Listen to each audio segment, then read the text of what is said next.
Welcome to the October 28th meeting of your Aiken City Council. We're going to call it to order at this time. We're going to have our invocation by Mr. Johnson, Richard Johnson, and then our pledge by Chief Barranco. Mr. Johnson, good evening. May we pray? O merciful and gracious Heavenly Father, once again, we come before thy throne of mercy. We come, Lord, giving thee thanks for all of the blessings that thou hast bestowed upon us. We're asking our Lord, if it is thy will, that thou would continue to go with us, lead, guide, and direct us, my Master, in the way that you would have us to go. We pray tonight, our Father, that you would bless this meeting. Help us, our Father, to do those things that are pleasing and acceptable unto you. Bless this council member. Bless the citizen of the city of Aiken. All these blessings we ask in the name of Jesus Christ, thy Son. Amen. Amen. Thank you, Mr. Johnson. Good evening, Chief. I pledge allegiance to the flag of the United States of America and to the republic for which it stands, one nation, under God, indivisible, with liberty and justice for all.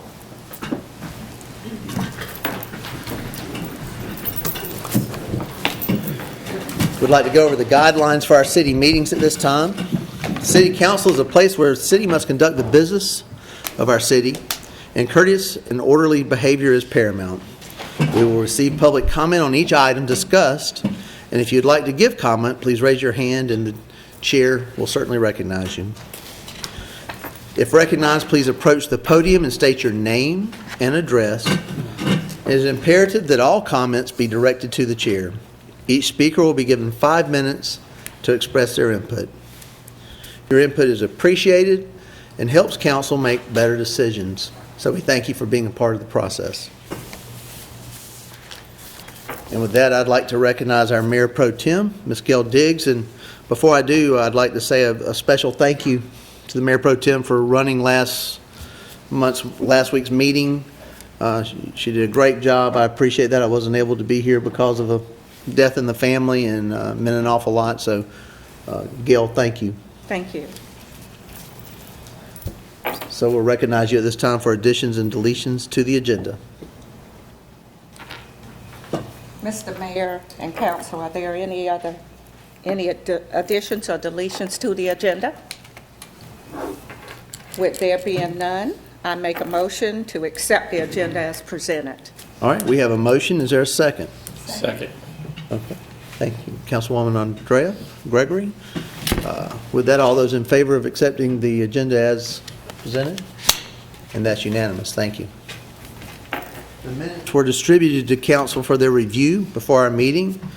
I'd entertain a motion at this time to accept the minutes as distributed. So moved, Mr. Mayor, that we adopt it as presented to us. Okay. Thank you, Councilwoman Price. Is there a second? I second. Okay. Thank you, Councilwoman Diggs. All those in favor of accepting the minutes as presented, please raise your hand. And that's unanimous. Yeah, I didn't vote, Mr. Mayor. I wasn't here. Okay. Good call. I was waiting for you to catch me. You know what? You're right. I wasn't here either. So the mayor and Councilman Dewar abstained from voting on that. Moving down our agenda to old business. Number one is approval of appointments and discussion of appointees to various city boards, commissions, and committees. And I'll recognize our city manager, Mr. Stuart Biedenbaugh. Mr. Biedenbaugh. Thank you, Mayor. We have tonight one appointment, Dr. Lisa Handy to the Equine Committee for a term to expire January 18th, 2021. The appointment is by Councilwoman Diggs. Also, Council Member DeWar has suggested that with his upcoming retirement from council, that council may wish to appoint someone to replace him on the ARTS, the Area Regional Transportation Group, the Policy Subcommittee. And he has been our representative very ably on ARTS for the last 6 years. So you have before you tonight Dr. Lisa Handy's appointment to the Equine Committee by Councilwoman Diggs, and a potential appointment of a council member to represent the city of Aiken on our ARTS Policy Subcommittee. Okay, very good. I would say the latter maybe we handle at our next meeting. Yes. And I would like to say serving with you on that committee, Dick. You do a heck of a job, and certainly keep the interests of the city of Aiken at the forefront, and a lot of good projects are happening because of your diligence on that, and thank you for your service to the city. Timing of my suggestion was because, as you know, we're having a meeting next week. Right. So, and for council's benefit, I got appointed because the question was asked, who's interested, and I raised my hand. So, but I have enjoyed working I saw with Ed's hand just go up just then. Not yet. Well, I know Councilwoman Gregory's actually sat on that to fill in for us at different times, and has done a great job too. So we can name somebody. It's on Trey's hand. Yeah. We can name somebody at the next meeting. So before us for a vote is the approval for Lisa Handy to the Equine Commission. So all those in favor, please raise your hand. And that's unanimous. Are there any other considerations for our next meeting for appointments to boards, commissions, or committees? I have one for the Environmental and Energy Committee. Ron Delamore is rotating out, and I nominate John Carmen to replace him. And I think he is sitting his, yeah. Okay. Any other nominations for consideration? All right, thank you. Moving down old business number 2, this is a second reading and public hearing of an ordinance to rezone property at 828 Richland Avenue West and 159 Morgan Street Northwest from Office O to Plan Commercial PC and approve a concept plan. By title, an ordinance to rezone certain property owned by Aiken County from Office to Plan Commercial PC and to approve a conceptual plan. Is there a motion? So moved. Second, Mr. Mayor. Okay, we have a motion. We have a second. I think Councilman Dewar wanted to make some comments on this. Yes, I before would we- like to make several comments, and I'll ask for patience on the part of my council members in advance. This is a very important project for the city, and I want to repeat what I said when we had the first reading, and that is that it's a great project. I know it's not supported by some who wanted conservation of the building, but that ship has sailed apparently. Everyone seems to agree. I voted not to go to the second reading primarily because of the lack of public information. And tonight, we're in the same boat. We're only considering zoning and approval of the concept plan. Now, this is my last meeting before this subject will come back, so I would like to make some comments regarding the issues that bother me about the project. And they're primarily financial. We're being asked to provide $12.5 million, or $13 million for the project. If the $45 million number is correct, that represents about 30%. So 30% of the project is going to be financed by Aiken taxpayers. Now, we don't have the $12 million to give to the developer, so we're going to have to borrow $9 million, and that's going to add another $4 million to the project, so we'll now end up financing about 40% of the project. The project is in an opportunity zone area, so I don't know whether there are credits available as an empty building credit. I just don't know anything about the credits, but the more credits, the higher the percentage of contribution to the total cost of the project to the city. And while I mentioned the opportunity zone, it's my understanding that the purpose of that credit that Senator Scott led the development approval of was to benefit those who live in that census tract. I think I recall hearing at one point in time that this project would provide 53 jobs, and that may be good. I don't know what level those jobs are, and I don't know how many of those jobs can be filled by people who live in the census tract. So it's an issue that is worth considering. The funding that we're providing is about $1 million for CPSC stormwater funds, $1.1 million in advance for accommodations tax. We're buying some parking spots for $1.1 million. And quite frankly, we're not going to get much out of this project for the next 20 years.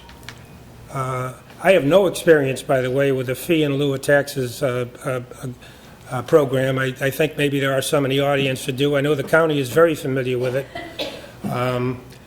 But I just have the concern that before we approve this on second reading, that we ought to have the finances tied down. And the public ought to be aware of the cost involved. It just seems to me that it's a lot to expect the taxpayers to pay 28, 30 to 40% for the development of a project. I know we want development in the city, support development. There's a thought that if this project is built, and I hope it does get built, that it will inspire more development in that part of town, and I hope that is true. I think personally the project ought to be continued until the finances are tied down. And Mr. Mayor, I thank you for the time you allowed for me to make those comments. Thank you, Councilman Dewar. All right, comments from staff. Thank you. WTC Investments, the applicant, is requesting approval of this concept plan to rezone 11.66 acres from office to planned commercial. The property is located at 828 Richland Avenue West and 159 Morgan Street Northwest. And the developer is proposing to redevelop the current site of the old Aiken County Hospital, Nurses Building, Aiken Area Council on Aging, and additional properties across Morgan Street into a gateway project designed to service and extend the downtown business core. That would include an approximate 100-room hotel, conference center, 150 multifamily residential units with a sidewalk system and an amenity area. Those uses are permitted by right in the planned commercial or PC zone. The developer will demolish all existing structures on the property except for the sandstone wall along Richland Avenue. Any development in the planned commercial zone must be reviewed by the Planning Commission and approved by City Council, and any changes subsequent to the concept plan must go back to the Planning Commission and approved by City Council. There were significant changes to the concept plan, to the original concept plan that was approved on first reading June the 10th. So on August the 12th, City Council decided or directed that the concept plan be remanded to the Planning Commission for a new recommendation. The submitted concept plan calls for a certain parking space. Up to 532 parking spaces are required by the calculations, and as initially designed, the site layout provides 542 spaces, with 107 spaces of the total needed is being provided by an overflow lot that is on the eastern side of Morgan Street, currently on property owned by Mead Hall, the Mead Hall Charitable Foundation, and Aiken County, which have agreed to permit this application. This concept plan proposes multiple, up to 5 ingress-egress points, with 3 along Barnwell Avenue and 2 on both the eastern and western side of Morgan Street. All access drives on Vaucluse Road and Richland Avenue will be closed. And 4 existing drives along Morgan Street will be consolidated into 1 ingress-egress for the hotel conference center and 1 for the overflow parking. And then there will also be additional ingress-egress off of Barnwell for the hotel and conference center. And the apartment complex will have 2 ingress-egress points on Barnwell Avenue. All of these will be reviewed and will require an encroachment permit from the South Carolina Department of Transportation. Per our requirements, they will provide 2.9 acres of open space, which includes the stormwater management pond.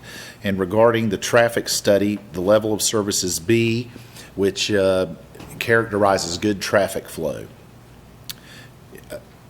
DOT has indicated that due to multiple uses and changes of land, a traffic impact study is going to be required.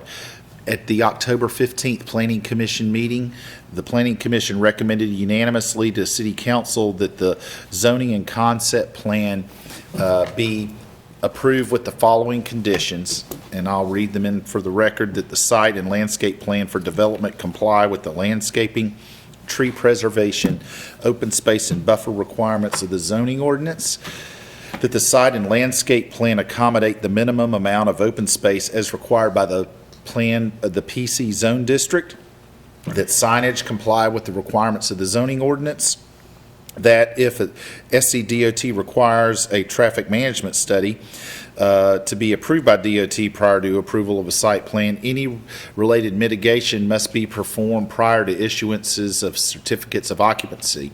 And if such a study is required, it shall also be submitted to the city's on-call traffic engineer as part of plan review for the purpose of coordination. A shared parking easement or agreement be obtained for the adjacent property across Morgan Street sufficient to satisfy the City of Aiken parking requirements prior to site plan approval. The applicant sign an agreement stating the conditions of approval within 90 days, and that the developer submit a revised concept plan listing conditions of approval within 90 days. And this is before you tonight for second reading and public hearing.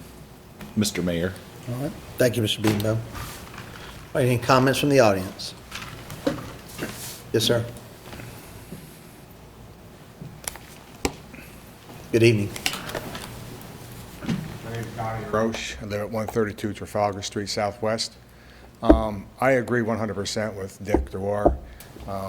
We have no idea how the financings are going to go. The people don't, you all might have it in your head figured out, but we need to have some kind of communication to us, because I've heard so many different stories that, the company's not going to put up any money. We're putting up the first $12.5 million, and they aren't putting up anything. And, I want to know what everything is before you approve anything. I mean, where's the money going to come from? How's it going to be allocated? Who's putting up the money up front? These are all questions that he made a legit point on, and I think we all need to know before we go any further. We're all taxpayers. We live there. It's right across the street from where we are. Traffic considerations. I mean, I know you said the DOT is going to take care of that and look at that and everything else, but, I don't want congestion like the south side in front of my house. So, I mean, there's a lot of things that we need answers for that we just haven't gotten.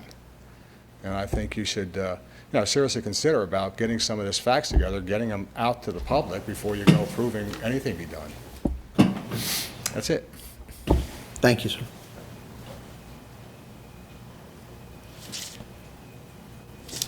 Okay. Mr. White, did you want to?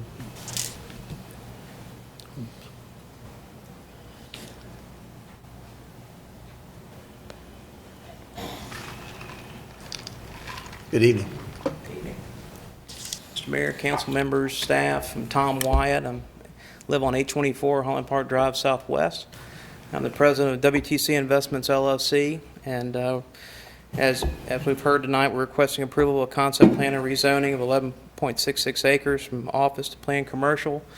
Project's going to consist of 150 apartments along with a 100-room hotel. We've done a good bit of due diligence to this point. We're extremely excited about the project. I know it's going to be a big benefit to the community, and I know it's going to be something we're all going to be proud of. So having grown up here, I mean, it's always, and being in development, it's always exciting to do something in your backyard. So our architect, Barbara Price, is representing our architectural firm here this evening to answer any design questions you might have on the concept plan as well as the building. So with McMillan, Paz, and Smith. Thank you. Thank you. You said there will be 53 jobs created with this project. What's the pay scale for the jobs? We don't know that information yet.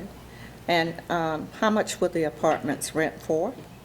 Don't know the exact rental number yet. Obviously, we'll be working through that with our apartment management company we go with. You don't even know the range yet? Rent numbers, no. We're thinking probably in that $1.30 a square foot, $1.30 up to $1.40, I would think, on the high end. And as far as sizes go, probably 800 to 1,200 square feet. 1 bedrooms and 2 bedrooms. I'd like to ask a question while the representative for the architect and design is here. I know a lot of thought and I think the design that you're talking about with the hotel itself to really fit into the Aiken character has really gone into that, and I applaud that. With the apartments, is there a thought to maybe tie that in so they don't look like an apartment you see when you go to Charlotte and see on every corner? That's correct. To make those. The goal will be for the entire campus to have a cohesive design feel, and we really wanted to get the hotel design established, and then we'll finalize the design characteristics for the multifamily area. But the goal is for those to be, married to the design of the hotel, and it feels like one place. When would we have the opportunity to see or review that? As far as the apartments go, or the, whenever council would Yeah. need to see Okay. We it? can work closely with you all to do that. Sure. Yes, sir. Mr. Price. Neither one of these are my cousins, you are. They're both Prices. Mr. Mayor, members, staff, the question was asked regarding when you would see what that design would be. We'll use like-kind components. What we have done since we came back here, since the remanding, was remove the parking lot Yes, sir. and put a surface parking in. We gave council the opportunity to look at two different elevations to tell us what they would prefer on the architectural component. One is more of a colonial look, the other is more of a modern look that we had at the beginning. Once that decision is made by you, we will have McMillan Pasden design. Okay. Very good. It is a garage. You meant to say parking garage is now surface parking. You said parking. Yes, the Yes. parking deck is gone. We do have parking underneath the multifamily still, but the majority is surface parking. And that was what the remanding was for. All right. The number of 50 employees seemed a little low to me.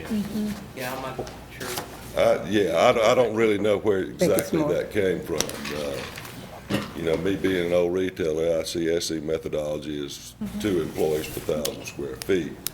In this professional avenue, it wouldn't be nearly that, but I think 53 would be probably the number of people that will be doing the landscaping. That'd be a lot more than that. Mr. O'Brien, I think you had a comment.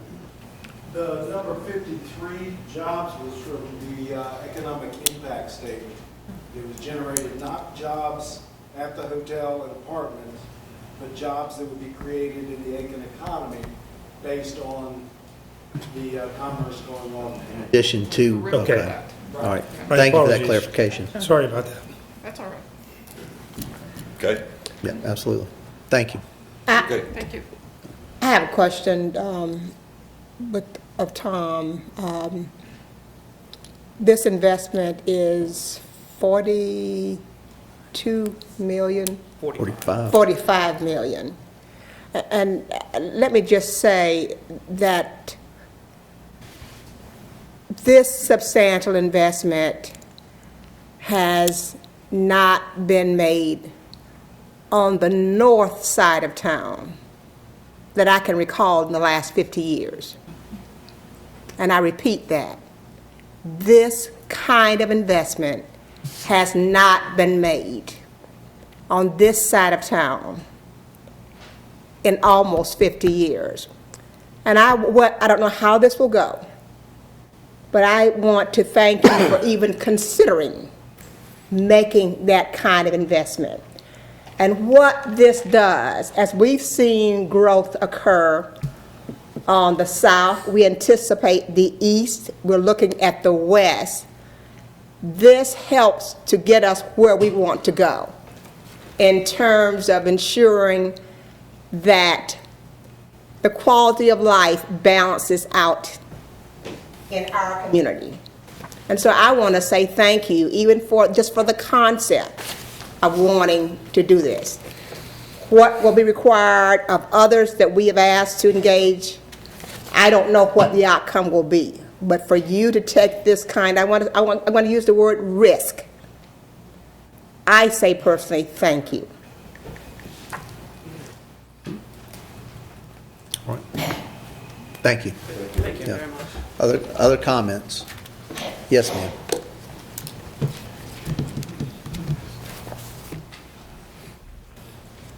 Good evening. Hello, my name is Laura Bagwell. I live at 2111 Solstice Meadow Lane in Aiken, and I own 2 homes on Kalmia Hill off Richland Avenue. I just want to echo the remarks of Mr. Yarosh and also the remarks of Councilman Dewar. And I want to thank Councilman Dewar specifically and explicitly for his attention to detail and for his fiscal responsibility. We don't agree on a lot of other things, but we agree on that, and I appreciate your perseverance on this issue. I'm not against a public-private partnership. I'm not anti-growth. I've been an outspoken advocate for historical preservation, and sometimes you win and sometimes you don't, and that's not what this is about. I do feel a strong sense of concern, though, about the way that the city is borrowing and spending and investing money. As I said, I'm not anti-growth. The idea of a $45 million investment at the top of the Richland Avenue Hill is exciting. Apart from the fact whether or not it would involve any historical preservation, that's an exciting thing. I do, however, very strongly feel that if the city is considering borrowing $9 million and adding that to some other monies to come up with a sum of $12.5 million or $13 million, which, as Councilman Dewar has pointed out, is going to be more like $16 or $17 million by the time you pay it back. That the city needs to take a very close scrutiny of the priority of its projects and exactly how each one of these projects will benefit the population of this city and the surrounding areas. I think it is appropriate to table this and to set aside some time to iron out the financial details, as Mr. Dewar recommended, as Mr. Yarosh echoed, and really think about how the city is prioritizing its spending. And I would value the opportunity to work with all of you and talk about what those priorities ought to be. Thank you. Thank you. Thank you, Ms. Bagwell. Appreciate your comments. Any other comments? Yes, ma'am.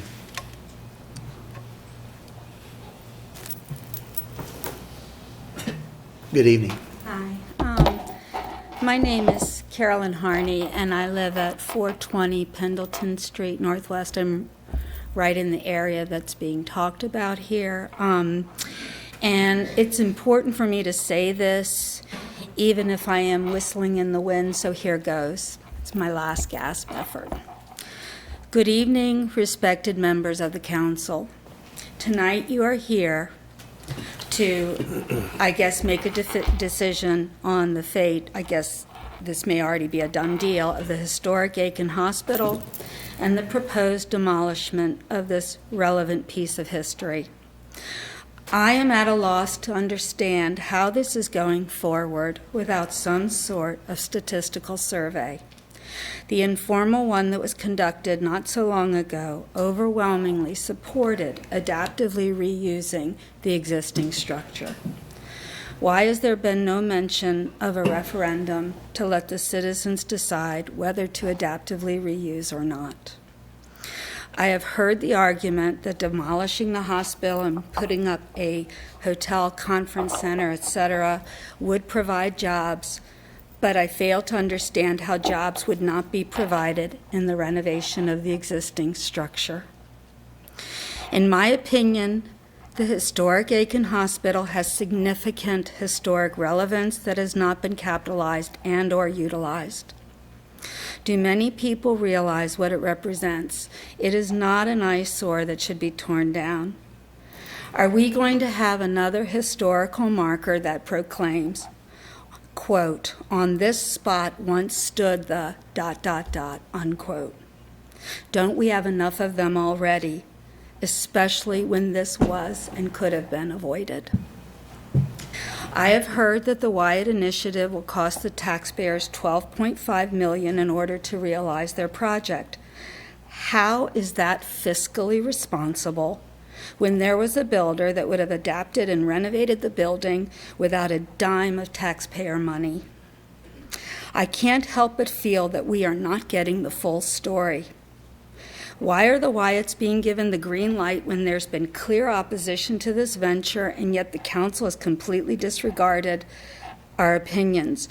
We have not been given any reasonable rationale as to why this is going forward, except for the opinions about a fiduciary responsibility to the constituents. Well, those of us that support the saving of the hospital are your constituents too. There have been many letters to the editor in the Aiken Standard that have supported saving the hospital. There has been substantial representation at the city and county council meetings indicating the importance of saving the hospital. There has been significant community outreach regarding saving the hospital. I may be wrong, but I feel as if those of us in favor of saving the historic Aiken Hospital have been given short shrift. Statistics show that faith in our government is at an all-time low. Is this decision by our council to allow demolishment going to enhance the faith your Aiken constituents have in you, our elected representatives? As a recent newcomer to Aiken, I cannot help but wonder if the individuals that have lived here their entire lives, along with their parents, grandparents, great-grandparents, etc., have observed the building in a light very different than myself. I see this beautiful example of a colonial revival brick structure not as an outdated, neglected, unwanted piece of real estate that needs to be demolished, but as a relevant piece of Aiken history that should be restored to its former beauty. This could and should happen. It should have happened years ago. Thank you. Thank you, Ms. Hardy. We appreciate your comments. Mr. Law?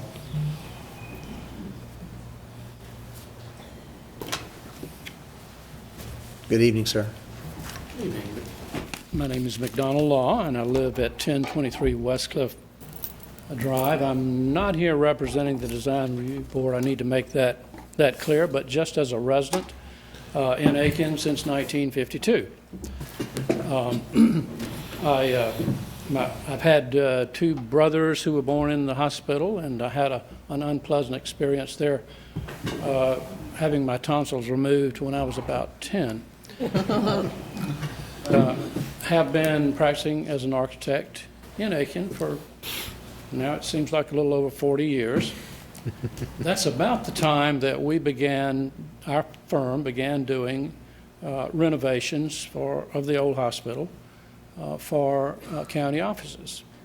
And it was a challenge, but we got it done, as they say. The building has some issues, one of those being the 10.5-foot floor-to-floor height, when normally you would need about 14 feet to get air conditioning ductwork in. And then there's some other issues with moisture in brick walls. I won't go into all of those details, but we've also been involved in a number of other renovations of Willis-Irvin buildings, including Banksia for the county museum, including this building, which some of you may remember. Most of you all are too young to remember. This was the gymnasium, city gymnasium, and fire station. So we were involved in this one. We were fortunate to be able to work with the city on that. So we're not strangers to adaptive reuse, and I'm a proponent of that. But as I say, this particular building, I think we lose sight of the value of the site, of the historic nature of that particular site, and as we get emotional about this particular building. One of the things that I think is important to reiterate is that the original hospital building was built in 1917, and I think the story goes that Mrs. Island made a gift to maybe the county, I'm not sure, but to build a very handsome wood frame structure. We still have pictures of it. And it was situated on the front on Richland Avenue. And then in 1936, that building was demolished to build the current masonry building that we see there now. So consequently, we have, as the song says, a parking lot in place of what was the original building. We need a marker there denoting that. There's some confusion about that. I think the main thing that I don't want to be too long-winded here, but keep in mind is just as the Planning Commission recommended, looking at the highest and best use for this property. I'm not sure that was always the case. Some of the previous proposals, in my mind, were not the best use. For instance, to have a high-density apartment complex on that corner. That's sort of one of the most important pieces of property in the city. Let's say unoccupied property, certainly, because it anchors the entrance to the old downtown grid. So it needs to be a public building. It needs to be something that would generate visitors to the city, ideally overnight visitors. And so the other thing, as I mentioned, the setback that we lost in 1936, where we just have a haphazard arrangement of vehicles there on that prime corner. I believe that this proposal currently under consideration does reestablish that street facade. So I think based on those two things and just the need of our community to have a conference hotel, my understanding is in the last year there have been several conferences that have been held or hosted in Aiken, but the participants had to stay in North Augusta and were bused over here. And that's really in 2019 or 2020 the situation we just shouldn't have. We have a city we can be proud of and people compliment us all the time. For these reasons, I'm very much in favor of this concept. I'm sure that the finances will continue to be worked on. I don't think either party wants to go into this sort of an investment that might fail. And I just think there's too many positives with this. So I appreciate the opportunity to speak. Thank you, Mr. Law. Mr. Law, do you know how long this building has been vacant? Since the county moved out, probably about Almost 6 years. 6 years it's been vacant about 6 years. for investors to invest in that property. Correct.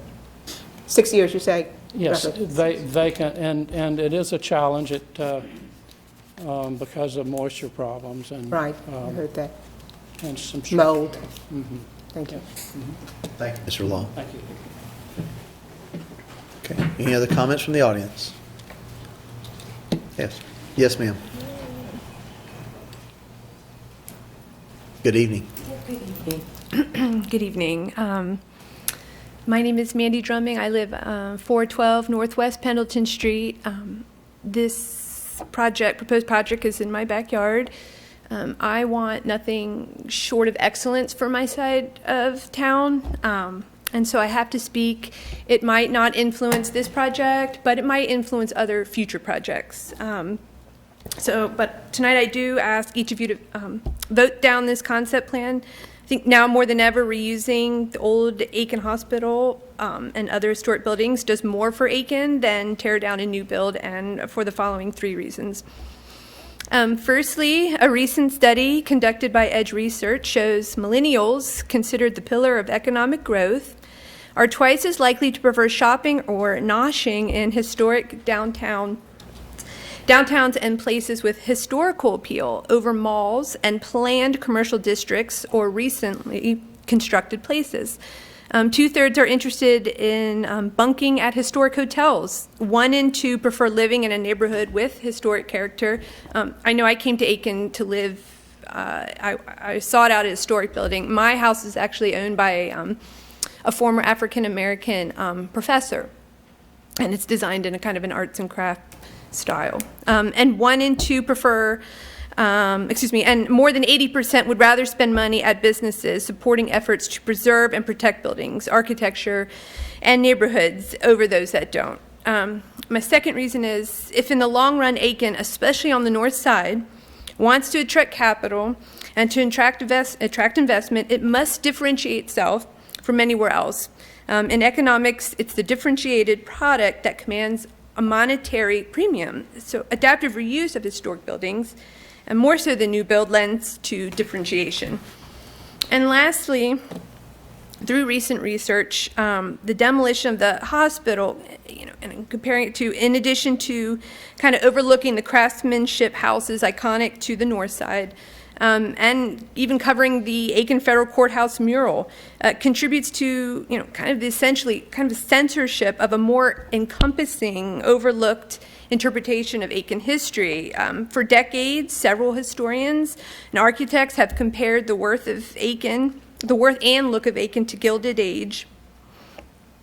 Gilded Age, a period in American history of unparalleled industrialization, lavishly ornamented houses, and leisure, especially in the cities. But does the Gilded Age Aiken narrative hold? Knowing the leading spirits of the winter colony, their large but austere and often reused houses nestled in nature, and the health benefits of their out-of-door sports. And what about the rest of historic Aiken? What about the normal and industrial schools? So historic downtown Aiken really not so much took root during the Gilded Age, which was between the years of 1865 and 1900, but during the years of between the years of Reconstruction, the onset of World War II, the same time as what we call the arts and craft movement. And the arts and craft movement was a reaction to the Gilded Age and the industrialization that it supported. And arts and craft movement supporters included wealthy Northern philanthropists, Booker T. Washington, and other high thinkers. In their support for the movement, they stressed the ideals of morality, labor, nature, art, and architecture, kind of synonymous with pre-industrial societies. So many supporters even worked to create new communities in rural areas dedicated to pursuing these ideals. So it can be argued, Aiken is kind of this more of its total work of art inspired by arts and craft movement that included the 1934 old hospital, a federally funded building nestled on top of a tree-covered, health-inducing knoll, and designed with rosette and fluted masonry details in a restrained colonial pre-industrial revival style.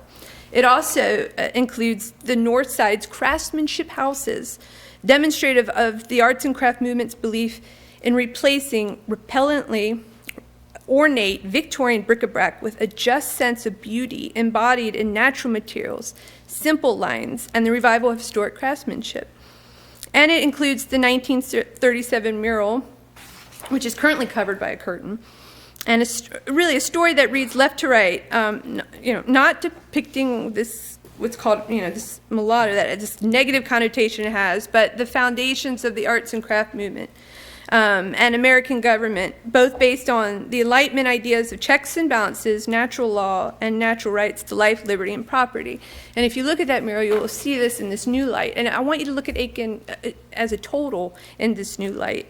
So reusing the old Aiken Hospital contributes to real economic development and evidences the true developmental history of Aiken. So please ask to vote this concept plan down. And again, what I say might not have any influence, but maybe it would influence future projects. Thank you. Thank you. And Mandy, if I may say before you go, don't sell your influence short. Whether successful or not on this project, I think your passion to this council and others, I think is refreshing and encouraging. I love Aiken. So. Mandy, how long have you been here? I came play soccer at UC Aiken, 2003. I went away to school, but while I was in USC Aiken, I met my now current hubby, and he is from Aiken. So, but I've been here, oh goodness, maybe 15 years now. Okay, good. And showing my age. That's all right. We're glad to have you. Thank you. Go Pacers. He's still a phenomenal soccer player. Thank you, Mandy. Yes, sir. Mr. Stack.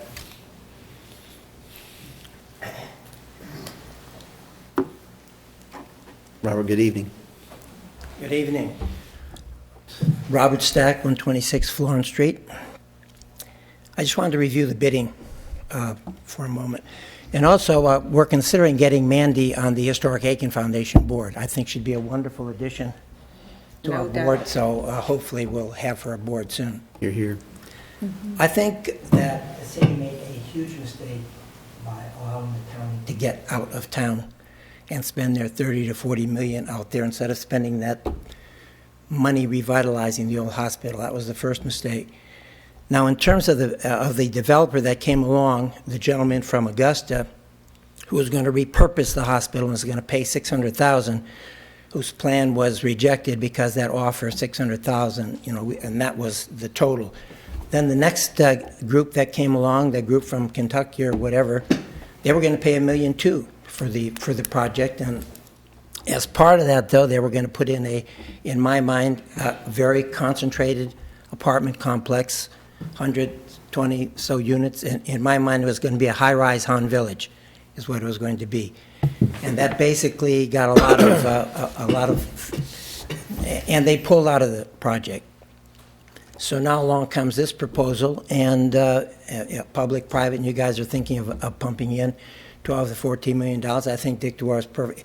I mean, we're talking a lot of money, and I hope that you guys know the financing and how this thing is going to come down. So my recommendation on this would be, Dick Dewar's recommendation is to make sure, if you're going to go forward, you better spend the time to make sure the finances before we proceed with it. Thank you. Robert, let me make clear that the city, during the period you talked about the $600,000 an offer, 1.2 from a Kentucky firm, we did not own, we were not bidding. They were not bidding to us. I understand the county. It was county-owned, so those bids did not come to the city of Aiken. We did not own the facility. It was the county. But I was just reviewing the bidding. Right. That was the offer. But some folks believe that we it. own the building in its entirety for some time, and we did not own that property. Thank you. Thank you, Mr. Stack. Any other comments from the audience? Elaine, then we'll catch Dr. Elaine Roche, 132 Elaine. Trafalgar. I just have one question. What is fee in lieu of taxes for 20 years? What does that mean? That is properties such as most residential property and business properties pay an annual property tax based on the assessed value and the millage that is assigned by the school district, the county, and the city. What a fee in lieu is it is an agreed upon amount for a defined period of time that the property owner would pay for the project instead of paying an annual property tax bill. Right now, there has been no agreed upon fee in lieu, but it would be decided by the county. But the one that there have been a number of models presented to them, but it would be an amount that's akin to paying property taxes, but the amount is yet to be determined by the county. They will make that decision at a subsequent county council meeting. Okay, well, so there's still a long way to go on this. I mean, I'm not against the project, I'm against the money. And public hearings public hearings before any sort of, I mean, by doing it at different times, it actually gives you more input along the way for not only the development as it sits and presented here, but then the funding mechanism also takes readings from council. So, yes, ma'am. Thank you. Both the county, if I may add on to what you said, Mayor, the county will have a public hearing for theirs, and any agreement that the city may have with the developer, because there is currently, we're proposing some money that is not part of the fee in lieu. It would be part of an agreement that we would have to have a public hearing and a public vote of council. So there's at least 2 public hearings yet to come. The dates, we don't know yet. Plus the counties. Yes. Where is the proposed $11, $12 million coming from? Yeah, I mean, I know we've actually had a work session where we discussed that number. Elaine, I'd be happy to just give you a potential breakdown, but Been broken down in the paperwork before? It is, 'Cause I but- have that. Okay. August 29th, we had a meeting, but we presented a theoretical way to get to 12.5 million, but part of it is once the county moves forward on the multi-county park, we'll have a better idea of exactly how much will be coming out of the different fund sources. All right, thanks. Mr. Mayor, Yes. and we're here to look at a rezoning and a concept plan. Right. We're getting sidetracked on financing. I think we need to pull ourselves back into where we need to be. Duly noted, Mr. Waltz. Yeah. Dr. Napier. Good evening, Rocky. Good evening. I'm not going to talk about finances. I'm going to talk about the concept plan. Rocky Napier. Yes. 143 Trafalgar Street for the past 30 years. Aiken County and Aiken for the past 63. So I have a lot of concern about this piece of property. It's a very significant piece of property in Aiken. And I'm not worried about the readaptive use of the old hospital building. I'm worried about the readaptive use of the property in general, how it's going to affect the entire neighborhood. One of the first questions I have, and I have a lot of questions, I don't have a whole lot of comments, I have a lot of questions. And I hope you'll allow me time to ask those questions and get them answered for the benefit of everyone that's here tonight. But it says here that a concept plan essentially becomes the zoning for a particular piece of property, and significant changes are required to go back to the Planning Commission and City Council. Well, I'm highly disappointed in the way that this has been handled, because I think with all the changes that have taken place since the first reading before City Council, this should have went back to another first reading before City Council and then a second reading. My question is this. It goes on further to say that once a concept plan is approved, subsequent processes are administrative in nature and reviewed by the Planning Department, Public Safety Department, and Engineering and Utilities pursuant to establish city regulations and requirements, which means without a whole lot being committed to tonight in this concept plan, the balance of this project could go back before the Planning Commission, Public Safety, Engineering and Utilities, never come back before the public. And the evidence that I have to support that is the fact that this didn't go back to a first reading before City Council. It went back to it stated a second reading. So anyway, you've just answered my question about the status of the financial package. Hotel parking, is 290 spaces for the hotel adequate for this facility? Has that been guaranteed in the existing concept plan?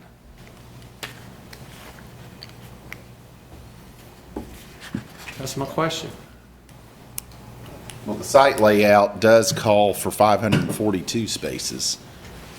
On the site plan that I have, we have 190 surface parking and possibly, potentially 190 across the street, across Morgan Street. We're not counting the ones below. So where's the other parking for the hotel?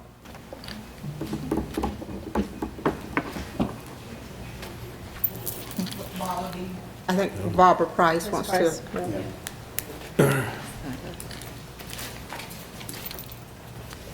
Ms. Price, you can come over to this microphone if you'd like to answer that. You can, I'm willing to Okay. share. I won't bite.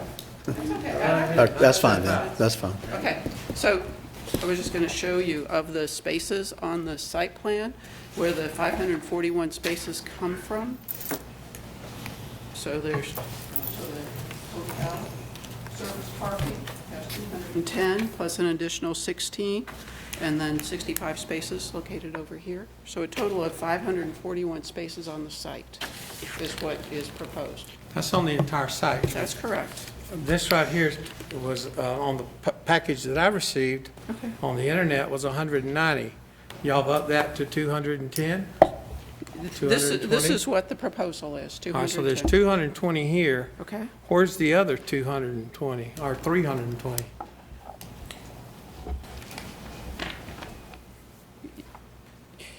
Well, they're delineated on the plan. I'm not sure how to. There's 190 here for the apartments, and there's Correct. 50 here for the apartments. So Okay. where's the other 250? Or whatever it is. Excuse my math. Well, there's 65 here. Oh, yes, ma'am, plus 100. You have someone here. 210, we have, There's somebody that can answer that question, apparently. that's 275. Maria Mesa with McMillan Pass & Smith. We have 250 under the parking, under the multifamily. The drawing that I received said there's 190 underneath the apartment building. What he's referring to is this. The 190 that are podium. Now, there's roughly 190 here on the drawing that's posted on the internet on your website, and there's roughly 190 here, and there's roughly 100 over here. This is different. Look at mine. Look at all this parking here. This is 100 spaces. This is twice as large as what you're showing there. Right. So and what this is it? one is if it were to be accepted by this property. Either way, we're still over the required parking that the city has. For the hotel? For the total, we're over Or what for the the total. project? For the total project. So my question is, 190 spaces adequate for 100 hotel guests? For 100. And 400 convention goers? Right. For 100 What does the keys city in the require? hotel, it's required 100 keys. 100 spaces. And then for the One space conference per hall. key. And the conference center requires 167. The restaurant requires 40 spaces. Multifamily requires 225 for a total required of 532. All right, so this is hotel, Correct? and this is conference, Correct. and this is restaurant. Let's Correct. just add those up. 40, 167, and 100. That's 267 plus 40. That's 307. That's 307 parking spaces dedicated to the hotel. Okay. I see 190 here. I see a maximum of 100 here. That's 290. Why don't we let them go out in the hall and debate this? Yeah, this is, We gotta operate according to city ordinance. Bring back the answer. And where else do we get these questions answered at in For public? a 100-room hotel, you're saying we're going to need 307 spaces for a 100-room hotel? We're going to need 100 spaces for For the a 100-room. hotel. And our planning director is back in the back. How many rooms, Ryan, excuse me. How many rooms do we need for a 100-room hotel? It's parking spaces, I'm sorry. Sorry, Ryan Blaine, Planning Director. The hotels in our zoning ordinance require 1 space per key. Okay, And we the 100 provided parking those. spaces. So just kind of an overall, there was a breakdown given per space, per our zoning ordinance, per use. And so what essentially the parking breakdown, the parking requirement requires is each individual use at full capacity for our zoning ordinance, which would probably not likely happen, but for our ordinance, each individual use was calculated and spaces provided, and then some in excess of that. That's correct. and that gave us what number? So a total of 541 spaces, which is in excess of the 532 that are required. And only 290 are assigned to the hotel at this particular point in time. The balance of the parking is assigned to the apartment complex. Well, Right. it's a comprehensive plan, you know. Right. So Well, I mean, the people that live in the hotel, live in the apartment complex are not going to move out when somebody's inside the convention center filling it up with a wedding.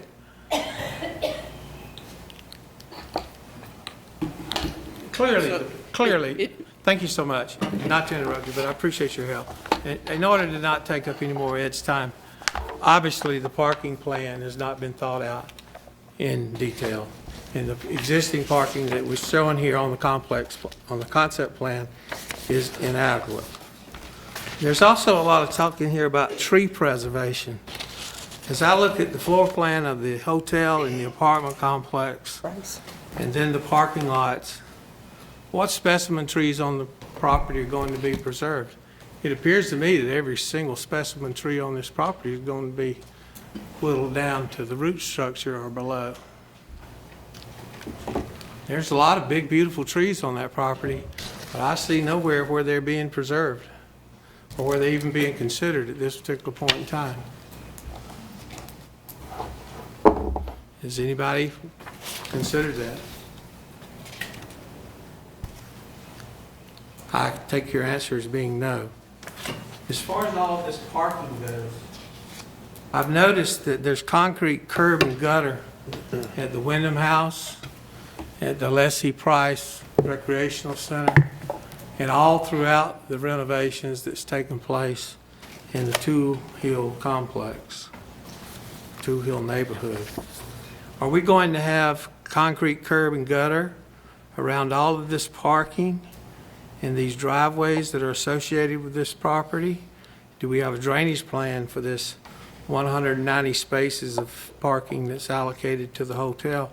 Do we have a drainage plan for that to function appropriately and drain into the detention pond? Or are we just going to pad out the asphalt like we pad out homemade biscuits, like we do in so much of Aiken, as compared to the parts of Aiken that are developed more appropriately, including places like the Sam's parking lot and Walmart parking lot and other places? Rocky, I'm not sure at this point, and the city manager can correct me, I'm not sure at this point that those kinds of details have been scoped out. Keep in mind, we're approving a concept plan that will probably have to come back to council when those kinds of details are available. And what they're saying now is, as far as parking, they exceed the requirements. Now, the paperwork may not be able to lay that out for you in a way that is comfortable for you, but I want to emphasize it's a concept plan that we're approving tonight. And that will have to come back, and every time it changes, it has to come back. Absolutely. And the city council can also say it don't have to come back before a public hearing. It can just go straight to the planning commission. I don't think so. I think. Oh, yes, that's, I just read it to you right here. I understand what you read. Page 73 of 342, paragraph 2. I understand what you said, but I've been on council for 12 years, and when we have concept plans, we deal with them constantly. Any change comes to council. Staff does not have authority to, and I know what that says, and I didn't write it, but. In my 30 years on Trafalgar Street, I've been highly disappointed in how concept plans were handled once they were approved. And if this builder claims that he's adhering to the concept plan as it's being presented tonight, I would tend to think from a litigious standpoint, you're going to play heck getting him to do anything different. Well, I'm not sure that the details that you're looking for are available yet. Now, to the detention pond. I've also noticed, and I remember Jack Hunter in the original, one of the first hearings when we went before the Planning Commission, he talked about the beautiful pond down on the lower end of this property. He talked about the water feature and what a beautiful pond that was going to be. But since that particular point in time, it has been classified as a detention pond. And since it was classified as a detention pond, it's now being classified as a detention pond. It's going to be designed and built as an amenity pond. So my question is, what is it going to be? Is it going to be a detention pond like we have down on the back end of Ashley Terrace? Is it going to be a detention pond like we have over at the Leslie Price Center? Which I don't know what you call that, but there's some drainage design there to handle the water off of that curb and guttered parking lot. So what are we going to have here? Are we going to have chain link fencing around this pond and call it an amenity pond? What are we going to have? Well, as far as I know, it's an amenity pond. And in my note, Amenity pond, it doesn't have to be fenced, well, and it'll have ducks and geese and turtles. if you could read my notes, that was one of the questions I had that I didn't mention at the beginning, but that will be clarified. But if it's an amenity pond, it'll. Yeah, I mean, it's an amenity pond, I know, but if anyone wants to address that. There's a big difference. There's a big difference. Let me just say that I will not rest until your question, Leslie, I don't know about the others, until your questions are answered. But I'm going to go back to this council member's notation earlier. We are here to approve a concept plan which deals with certain things in this memorandum in terms of what we're to deal with. If your questions are not getting the answers that you would like, it's because I would think that these individuals are here to deal with a concept plan, not to deal with the specific details of which you are required to have answers to. And we want to be fair to you and to be fair to the people that came here to determine whether council is going to approve the concept plan or not. And may I have our city manager to state what this concept plan, what we are here for in terms of approving a concept plan? What's involved? You're approving the concept plan that was before the Planning Commission on October 15th. And I guess to answer or to piggyback on what Mr. DeWar said, any changes to the concept plan do have to come back to the Planning Commission and to council. Another example, Village at Woodside, since 2007, we've had multiple changes to the concept plan come to the Planning Commission, then to council. So those changes have to come to the Planning Commission and to council. Dr. Napier, that's been 15 minutes on it, and I wanted to allot you time because I certainly wanted to hear your questions, and I know you and I have talked about this project also. I don't see how you can commit to a concept plan when you don't know what the concept is. You don't know where the architectural inspiration has come from this particular hotel, the two proposals. Looks like they're getting the message somewhere, somehow, in some place. There's been no commitments as to this architecture blending into the neighborhood. The elevations that are shown of the apartment complex are in no way reflective of the floor plan that's shown on the overall layout of this plan, okay? Those elevations, there's no elevation here that resembles what's being proposed on the layout, okay? All right. The architecture is unacceptable for the neighborhood. Is what? I'm sorry. It's unacceptable for the neighborhood. We have no elevations of the entrance to the hotel. We have a proposed elevation of the street side portion of the hotel. We have no elevation of the entrance to the hotel. We have no elevation of the entrance to this apartment complex. In this apartment complex, the two renderings that are shown in this particular package are totally out of character with the neighborhood, and I think they're totally unacceptable, and I don't think that this concept plan should be approved tonight. I think it needs to go back to council for further review and further commitments by the developer, so that we don't run into problems down the road that we can't resolve. Because once we get this project started, you guys aren't going to stop him. If he can't come up with the adequate number of parking spaces for the hotel, you're going to say, well, he couldn't get the agreement worked out. But you're not going to stop him. You're not going to stop him over inadequate parking. You're going to let him go. Or you can find a way to let him go. Same way with the architecture of these apartments. These apartments were initially proposed to be market-based. Market rate. Never saw that. Okay? Market rate apartments. I can go pull it up and show it to you. Okay. But we don't even know tonight what that means. We don't even know what the rental's going to be on these apartments. Okay? This could wind up to be nothing but a smaller version of the high-density housing project that was approved by the people from Kentucky. And I say this needs to go back to council for further consideration. Thank you, Dr. Napier.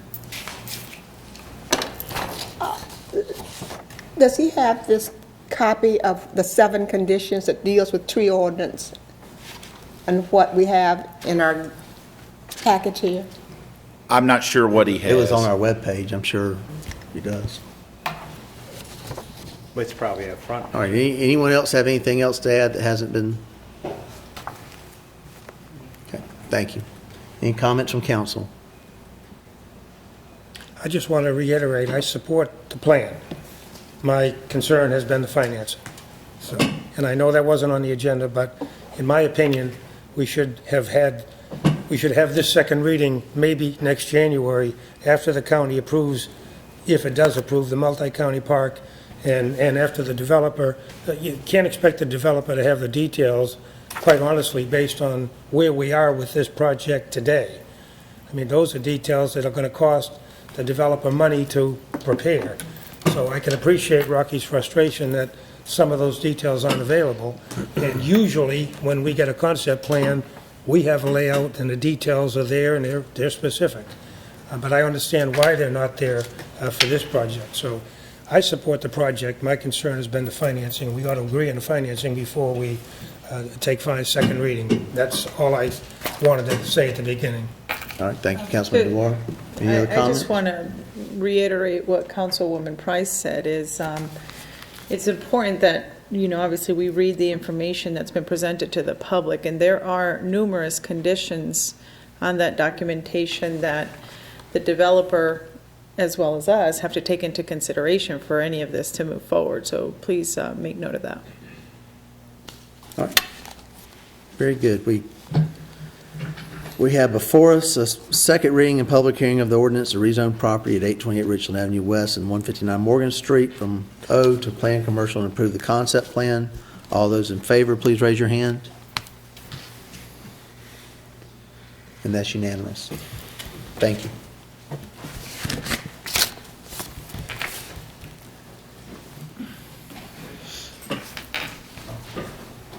Moving down to item number 3 under old business, this is an ordinance to rezone certain property owned by Aiken County from office to planned commercial PC and to approve a concept plan. By title, a second reading. I'm sorry, forgive me. I read that wrong, didn't I? Yes. Woodward House. Yep. Item number 3 is second reading and public hearing of an ordinance to amend the 2019-20 budget for Woodward House roof and painting exterior project. By title, an ordinance to amend the budget of the City of Aiken for the fiscal year beginning July 1, 2019 and ending June 30th, 2020. Is there a motion? I so move. Thank you, Councilwoman Diggs. Is there a second? Second. Thank you, Councilman Waltz. Comments from staff? Thank you.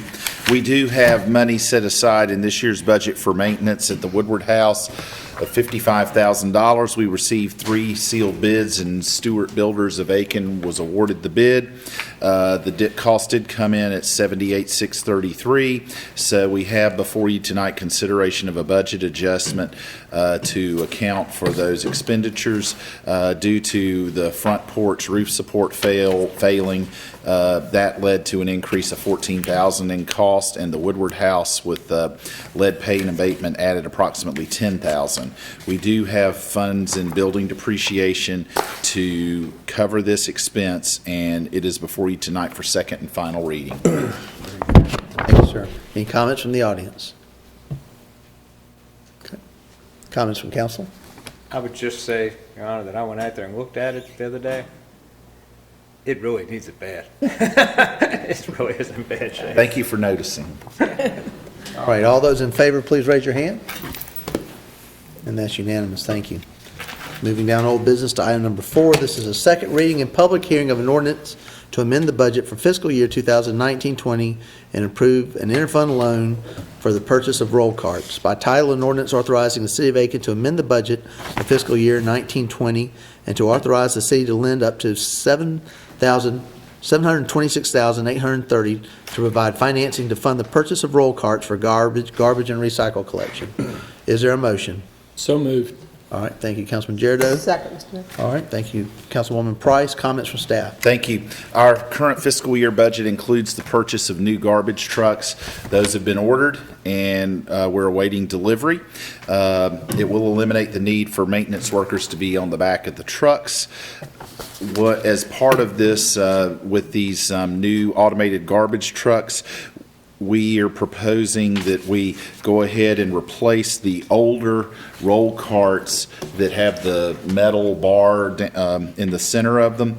Those will work, but the lifespan of those carts will drop dramatically with the automated arm. So as part of the fee increase for solid waste, it includes 78 cents a month for a cart replacement fees, and we are proposing we borrow and pay ourselves back with the cart replacement fee to purchase appropriate type cans. Folks, for example, in Jim Lakes, where they have the automated truck running already, it'll be a can similar to what residents in Jim Lakes have, the ones that will be replaced. So this is second reading to do this adjustment to get the carts ordered. Very good. Thank you, Mr. Beaver. Any comments from the audience? Comments from council? It works real well in Jim Lakes. There you go. We are going to be advertising and starting to force ourselves, are we not? Absolutely, and we will have a work session November 25th, and one of the topics will be the solid waste and rolling out the advertising for that, getting that adequate publicity to give folks the time, so after the holidays, when it's in effect, they'll be aware of the changes. Thank you. The trickiest part is to turn it around the other direction, because everybody's used to putting the handle toward the street. It's the other way around. They catch on. That'll take We forever did. to learn. We did. It took a while. For All right. Jim Lakes. All those in favor, please raise your hand. And that's unanimous. Thank you. All right, moving down to old business, item number 5. This is a second reading and public hearing of an ordinance authorizing the City of Aiken to convey real estate to Prothero Rental Properties, LLC, by title and ordinance approving the sale of property between Park Avenue and Richland Avenue to Prothero Rental Properties, LLC. Is there a motion? So moved. All right, thank you, Councilman Girardeau. Is there a second? Second. Thank you, Councilwoman Price. Comments from staff? Thank you. Approximately 40 years ago, this one block stretch of Berkeley Street between Park Avenue and Richland Avenue was abandoned. The city abandoned it, and Prothero Rental Properties owns property on either side of the roadway and have approached the city about purchasing the property after an appraisal by someone with expertise in appraising abandoned rights of way.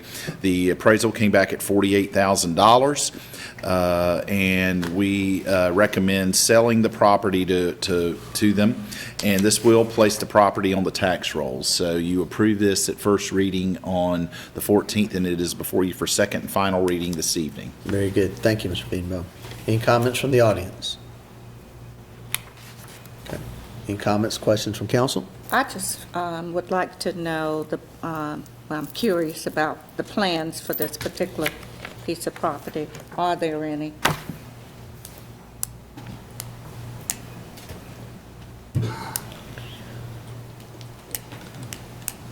Evening, Mr. McMillan. Carl McMillan, I live 132 Dupree Place, and I work with Caldwell Banker and represent Prothero Properties. It is their intent to market the property for sale in one block. We don't know what the end use will be, but we certainly feel like putting this property together, we have an unusable piece next to the livery stable, and the other piece this will give us a nice big plot to work with. And as we discussed at the last meeting, this is one of the gateways to Aiken, and we look forward to working out and marketing this property with the use that will make all of us proud. Thank you. I thank you for that comment, but I was looking through my agenda and trying to find out what was the highest and best use in your comment on this. And on page 153, it said the conclusion likely used for the subject property is for development with an owner-occupied light industrial or service use. Is that? Well, I think what we had mentioned last time, and I said this is totally just conceptual, and what the wish list would be for the property would be some sort of multifamily use with the retail, but we have no conceptual plan, and the family is planning to market and sell the property. This property is outside of the opportunity zone, but it's just outside of the zone.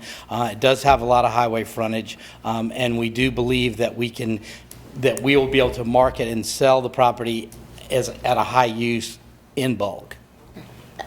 And what we mentioned, possibly apartments, and given our interest in bike pathways, it's at a great place within our city, and given what we expect to be surrounding that property in the future. We'd love to see apartments or condos in that area.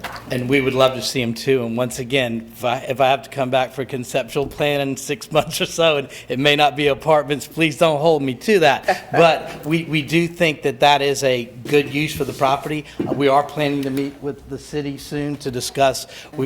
They own some other property inside the Opportunity Zone. So we want to be sure that we develop this the right way. There are 3 parcels involved that are all close to each other. So obviously we want to get the highest and best use so they can get the highest prices for these properties. So we will be working closely with the city, and it will take us 4 or 5 months to get the right-of-way. We still have to have the right-of-way abandoned. So during that time period, we hope to be able to work on some conceptual plans and meet with the city and have some ideas of marketing pieces so that people could understand what the possibilities would be. Well, the light industrial was what caught my eyes. I don't know where that came from, but I think it's zoned light industrial. Okay. It is. So the appraiser would have picked up on that and would have said the highest and best use is for light industrial.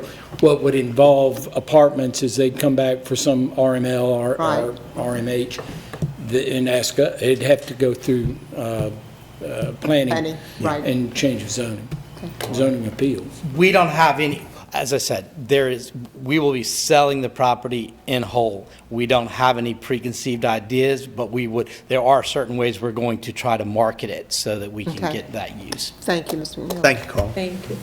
Any other comments from council? Hearing none, all those in favor, raise your hand. And that's unanimous, thank you.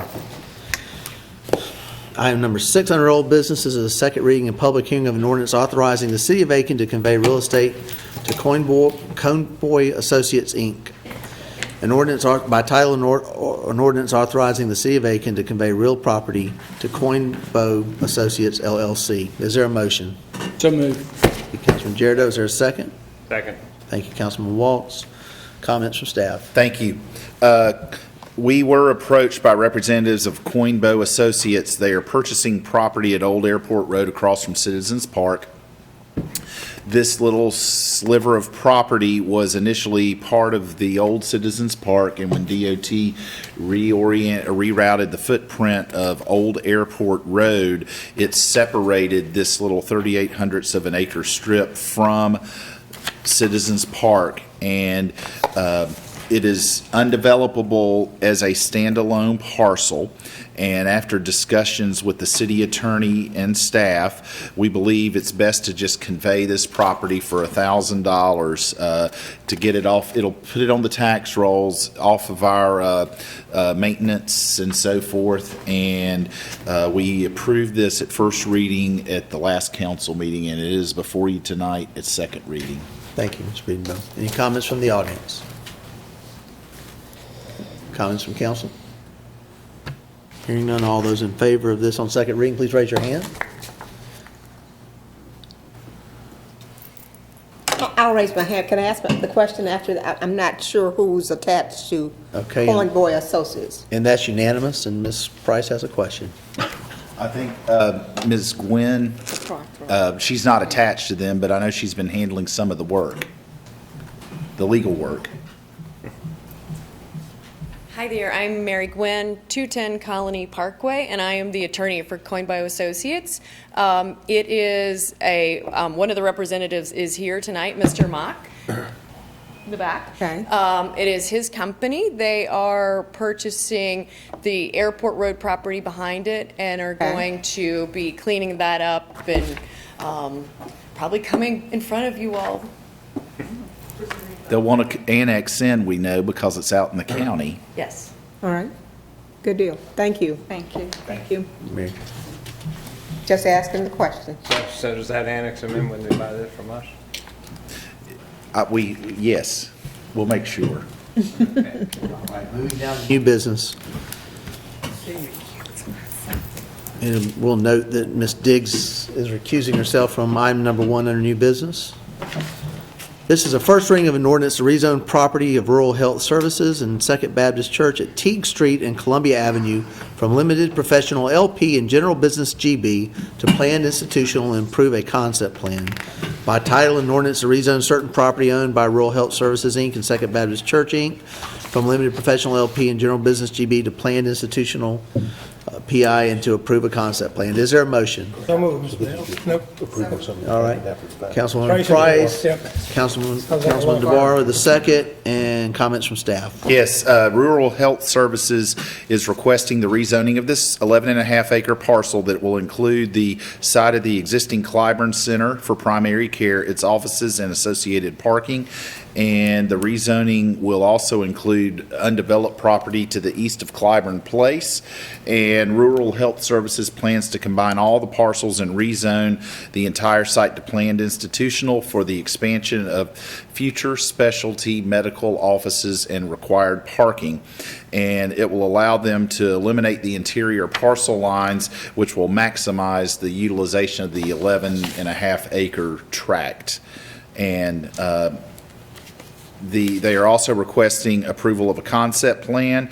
Any development of a planned institutional zone requires a concept plan, and the Planning Commission did unanimously vote to approve this application with the condition that a revised survey plan, a survey plat of the property being purchased and rezoned be recorded and submitted to the City of Aiken within 90 days. And it is before you tonight for first reading. All right, thank you. Any comments from the audience? Comments, questions from council? They do great things. All right, hearing none, all those in favor, please raise your hand. You're absolutely right. And that's unanimous with the recusal of Ms. Diggs, if someone would get her. Thank you.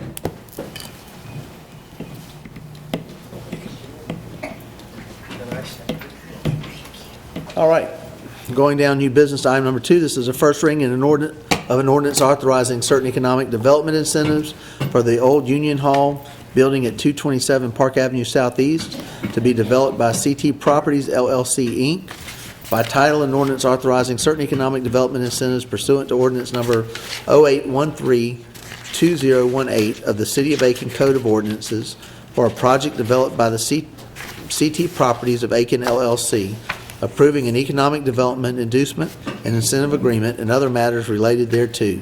Is there a motion? So moved. All right, thank you, Councilman Girardeau. Thank you, Councilman DeWar. Comments from staff? Thank you. The applicant is pursuing the renovation of the property on Park Avenue into 5 apartment units. The total investment with the development costs and acquisition is approximately $876,000. The property is eligible for abandoned building tax credits since it has been vacant for more than 5 years. And we are recommending just 1 year's worth of incentives to be reimbursed, despite the fact that our incentives ordinance allows for 5 years. And the reason is that while it does meet our goals of downtown housing and bringing improved property onto the tax rolls, the bulk of expenses for the investor is in the first year and will not be a long-term job creator. So the fees and expenses will be reimbursed at a rate of 50% 1 year after a CO is issued, and those fees reimbursed do include building permit fees, sewer and water tap fees, and other related development fees. And we have this before you at first reading this evening. Very good. Thank you, Mr. Beanville. Any comments from the audience? Comments from council? It's the old Teamster building. And boy, does it need this. Oh, yeah. Do you know how long, Chad, will take to renovate this building? Chad here? No. He's doing it. He's already got new windows in the Got- building. I saw it this morning. He's Okay. gotten started, and so I would expect within 12 months. Okay, good. Good. All those in favor of first reading, please raise your hand. And that's unanimous. All right. And I'd like to say thank you and congratulations to, I know Tim O'Brien's worked with this developer too, so appreciate your efforts on that. Hope to see more. All right, item number 3 under new business. This is a first reading of an ordinance authorizing certain economic development incentives for the project on Chesterfield Street to be developed by South Company, Inc. By title, an ordinance authorizing certain economic development incentives pursuant to ordinance number 08132018 of the City of Aiken Code of Ordinances for a project developed by the South Company, approving an economic development inducement and incentive agreement and other matters related thereto. Is there a motion?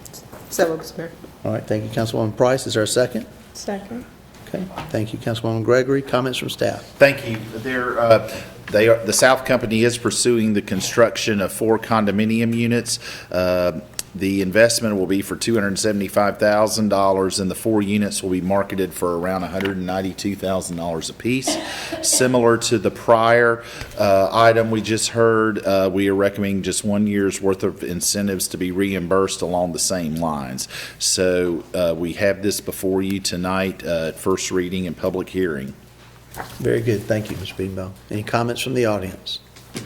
Okay. Comments, questions from council? Hearing none, all those in favor, please raise your hand. And that's unanimous. Thank you. Item number 4 under new business. This is a first reading of an ordinance for budget adjustment for emergency repair on Lawrence Street. By title, an ordinance amending the budget of the City of Aiken for the fiscal year beginning July 1, 2019 and ending June 30th, 2020. Is there a motion? So moved, Mr. Mayor. Thank you, Councilman Dewar. Is there a second? I second. Councilman Waltz, thank you. Comments from staff? Thank you. We did discover a sinkhole near the large stormwater pipe at the end of the paved road on South Boundary at Lawrence Street.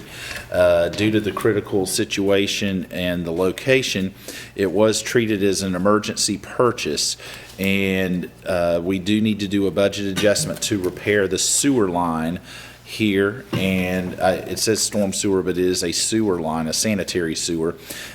We did receive 3 bids. The low bid was $113,110. It's replacing about 300 feet of sanitary sewer line, along with 3 new manholes, taps, and cleanouts, plus road repaving, and funds will come out of our depreciation account. And this was an emergency project, so we could not afford to wait due to the fact of it involving sewer. So it is coming before you as a budget adjustment, and as our Code of Ordinances allow an emergency repair, we went ahead and addressed. Very good. How long will it take? The work is ongoing. It should be about wrapping up. 2 more weeks. 2 weeks. Okay. Very good. Any comments from the audience? Comments, questions from council? And all those in favor of this, please raise your hand. And that's unanimous. Thank you. We move now to petitions and requests. Item 4 on our agenda. Number 1 is approval of a resolution for a memorandum of understanding between the City of Aiken and the Aiken Performing Arts Group. By title, a resolution authorizing the City of Aiken to adopt a memorandum of understanding with the Aiken Performing Arts Group, Inc. Is there a motion? So moved. All right, thank you, Councilwoman Gregory. Is there a second? Second. They've been so patient. They have been. Thank you, Councilwoman Price. Comments from staff? Thank you. We do have, we've had a memorandum of understanding with the Aiken Performing Arts Group for many years. And this will be, I think, our 4th renewal, our 5th MOU. But it is due for renewal. The terms are pretty much, I believe, the same as from past years. And we do have this before council today with a 5-year renewal. And those are my comments, Mr. Mayor. Very good. Very good. Thank you. Any comments from the audience? Somebody maybe want to make some comments? Ms. Price, they don't have to if they don't want to. I know, but Tony, sit down. You don't have to. Tony and Tekka, I just want to thank you for your partnership. It's been a great run for us. We've been operating for now over 15 years, and We've really seen a lot of success. We have full houses every show, and a lot has to do with the partnership from the city that helps offload and onload equipment and helps transport some of our musicians and things like that, helps provide an office for us at Rye Patch. So we're very, very thankful for your support. Thank you, Tony. We need to hear from you. And having talented performers Well, helps too. And I just want to thank the group for bringing Lee Rocker in a couple of weeks ago, which was awesome. As it happened, I told some of the groups I got Bass Player Magazine in the mail the week after that, and he was in it, and I was like, dang, I wish I'd have had this so he could have signed it, right? So thank you for getting great talent into our city. It really enhances and it makes us the city that we are. Any other comments from the audience? Okay, any comments from council? All right, all those in favor, please raise your hand. And that's unanimous. Thank you. Thank you all. Thank you. All right. Item number 200, petitions and requests, is a request from the Kiwanis Club to hang banners in the downtown to promote Aiken's Bacon and Brews event. Is there a motion? I so move. All right, Councilwoman Diggs, is there a second?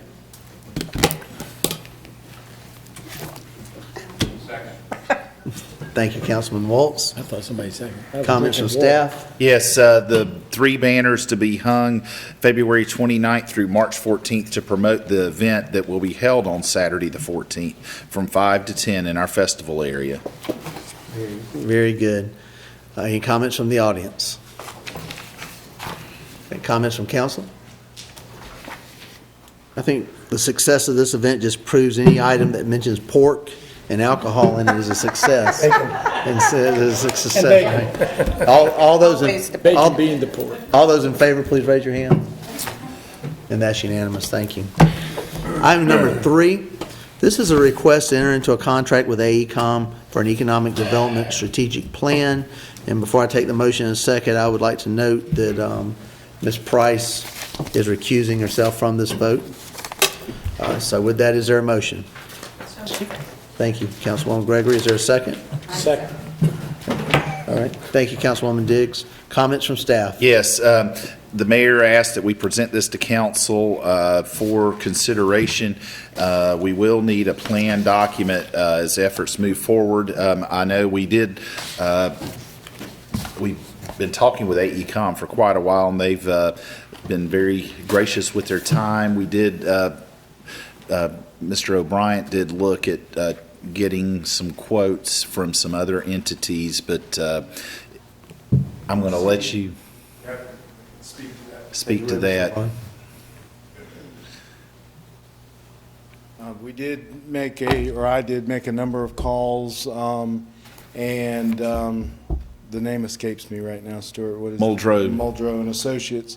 Contacted a number of firms, Muldrow and Associates. We went back and forth on the telephone and via email. They were concerned about the scope because they typically do, as many in their business do, small area plans. Our scope is the entire city of Aiken and kind of the overall economic development. So they're basically we ended up with no additional bids that were really competitive with what AECOM is offering. Do you have any questions about that? No. Thank you. Any comments from the audience? Okay. Comments from council? Okay. All those in favor, please raise your hand. That's unanimous with the recusal of Ms. Price. If our sergeant of arms could bring Ms. Price back in. That's our city appraiser. You got the wrong title. All right, well, She fled. I think that concludes under information. We have issues and updates, but I would like to mention we have Lowell Culpert here today. If I could make a comment. Absolutely. By way of introducing him, since Mr. I'm the last veteran member of City Council. While you're coming up to the microphone, Lowell, if you don't mind, you may notice those banners that have been all over town, and this is the man that started that process with help from a lot of other veterans, and I think they're absolutely wonderful. And I know he wants to say a few words, and But we're greatly appreciative of what you've done. Stole a little bit of my thunder. I wanted to compliment you all, Chief, your crew, Public Works, and the city of Aiken for supporting it. I am obviously partial to Aiken. I hope there's no North Augusta folks in here because I represent the county.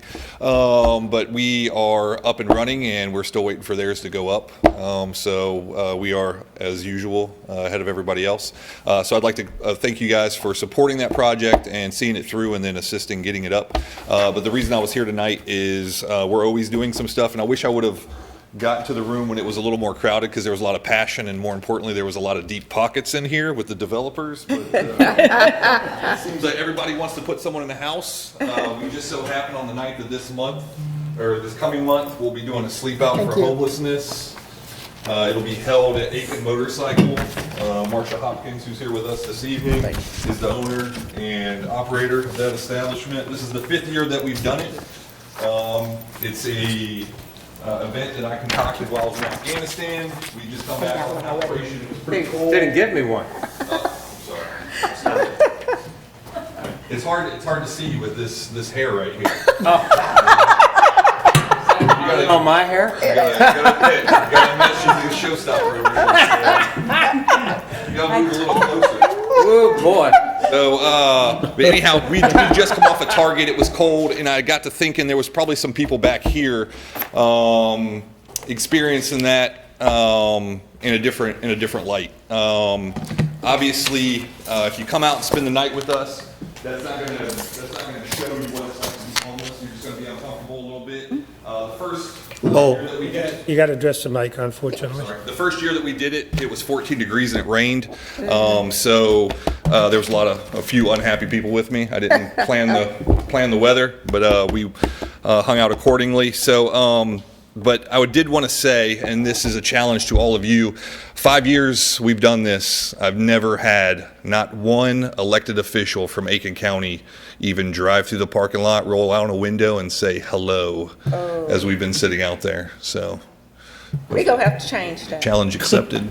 So, but thanks for your. Miss Diggs may be out there in the rain at I'm 14 not going to degrees. spend the night, but I'm coming. We don't- You we know don't I'm ask- coming. we don't ask everybody So, to well, spend the real night, quickly, what are ways that we and the people who will be watching this at home? If you look at this flyer, and I've got plenty for all of you out there, Yeah. you can donate to the needs list that's on this. If you go to aikencountyveterans.org, that's our website, there's a copy of this flyer on there. There's 2 drop-off locations for the needs, which at the bottom it says socks, underwear, sweatpants, toilet paper, paper towels, pillows, and blankets. All of this goes to the homeless shelters in Aiken County. The drop-off locations are Aiken Discount Tire and Marsha's Aiken Motorcycle. You can drop those off anytime those businesses are open, Monday through Saturday in her case. As long as her doors are open, she'll take those donations. You can bring them the day of, which is the 9th of November, which is Saturday after next. We'll be there starting at 6 p.m.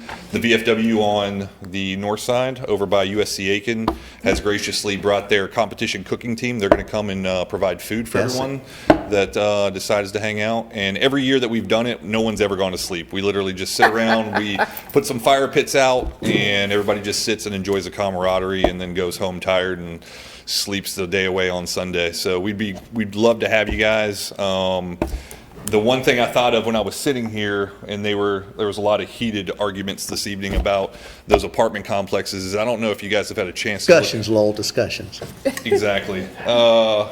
Thank you. If you've had a chance to go by our Salvation Army, it's a pretty sad little building. In fact, the entire building would fit in this room.